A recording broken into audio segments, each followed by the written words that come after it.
అదే RTV app వార్తల్ని క్షణాల్లో చదివే అవకాశం ఉంటుంది. ఒక న్యూస్ పేపర్, ఒక టెలివిజన్ ఛానల్ మీ చేతుల్లో ఎప్పుడూ ఉంటాయి. ప్రపంచమంతా ఈ వారం రోజులని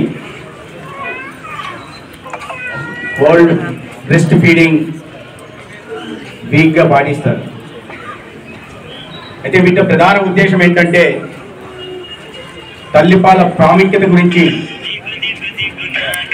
తల్లిదండ్రుల్లో, బాలింతల్లో, ప్రజల్లో కూడా అవగాహన కలిగించడం, తద్వారా బిడ్డకి తల్లికి జరిగే మేలు గురించి తెలియజెప్పడం, తల్లిపాలు కారణంగా బిడ్డ ఆరోగ్యంగా భవిష్యత్తులో ఎటువంటి రోగాల బారిన పడకుండా రోగ నిరోధక శక్తిని పెంచుకునే అవకాశం ఉందనే విషయాన్ని కూడా తెలియజెప్పడానికి ఈ కార్యక్రమాన్ని నిర్వహిస్తాం. మన రాష్ట్రంలో సగటున ఏటా 20 లక్షల మంది బిడ్డను కనబోయే తల్లులు కానీ లాక్టేటింగ్ మదర్స్ కానీ ఉంటారు. మన ఉమ్మడి అనంతపురం జిల్లాలో కూడా దాదాపు 1,60,000 మంది ప్రతి సంవత్సరం సగటున వస్తూ ఉంటారు. అయితే చాలామందికి గతంలో అయితే పెద్దవాళ్ళు చెప్పేవాళ్ళు, ప్రాముఖ్యత తెలియజేసేవాళ్ళు. అయితే మారిన పరిస్థితుల్లో అనేక రకాల అపోహల కారణంగా కానీ ఇతరత్ర కారణంగా కానీ తల్లులు బిడ్డలకు పాలివ్వడం, ఇచ్చేవారి సంఖ్య తగ్గుతూ వస్తుంది. దానివల్ల తల్లికి మంచిది కాదు, బిడ్డకి మంచిది కాదు. తల్లి పాలలో ఉన్న పోషకాహారాలు కానీ ఔషధ శక్తి కానీ ఇక ఏ మందులో లేదు. తల్లి పాలకు ఎటువంటి ప్రత్యామ్నాయం కూడా లేదు. మరీ ముఖ్యంగా బిడ్డ పుట్టిన గంట లోపల ముర్రుపాలు అంటారు, తల్లులకి అందరికీ తెలుసుంటుంది.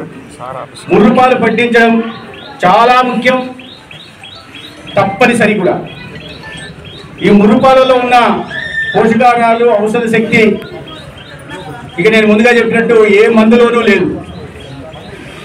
బిడ్డ మానసికంగా, శారీరకంగా ఎదుగుదలకు కానీ, మెదడు ఎదుగుదలకు కానీ, జీర్ణ ప్రక్రియ వ్యవస్థీకృతం కావడం కానీ, అన్నిటికన్నా ముఖ్యంగా రోగ నిరోధక శక్తి దీని ద్వారా పెరుగుతుంది. దాని కారణంగా బిడ్డ న్యూమోనియా, డయేరియా బారిన పడకుండా ఆరోగ్యవంతంగా ఉంటాడు. మన సమాజంలో, మన రాష్ట్రంలో ఈ అవగాహన లేని కారణంగా ముర్రుపాలు కానీ, తర్వాత 6 నెలలు 2 సంవత్సరాల బిడ్డకు రొమ్ముపాలు అందిస్తే మంచిది, సంవత్సరం పాటైనా కనీసం అందించాల్సిన ఆవశ్యకత ఉంది.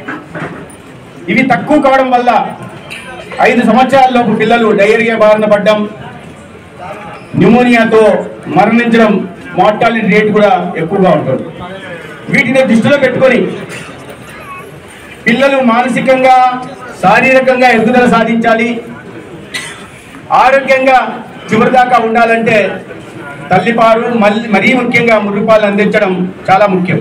తద్వారా తల్లి బిడ్డను దగ్గరగా పెట్టుకుంటుంది, ఆ స్కిన్ కాంటాక్ట్ పెరుగుతుంది. దాని తర్వాత తల్లికి బిడ్డకి బంధం కూడా దృఢమవుతుంది.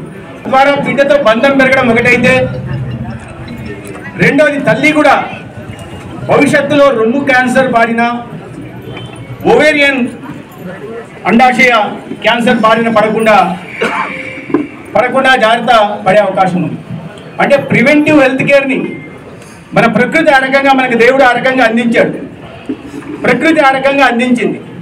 తరతరాలుగా మనం పాటిస్తున్న ఈ పద్ధతుల్ని ఇటీవల కారణంలో అధునాతన జీవితానికి అలవాటు పడి ఇతరత్ర కారణాల వల్ల లేదా కొన్ని అపోహల కారణంగా తగ్గించడం వల్ల ఇన్ని ప్రమాదాలు ఉన్న విషయాన్ని తల్లిదండ్రులు, ముఖ్యంగా బాలింతలు, బిడ్డని కన్నా తల్లులు కూడా తెలుసుకోవాల్సిన అవసరం ఉంది.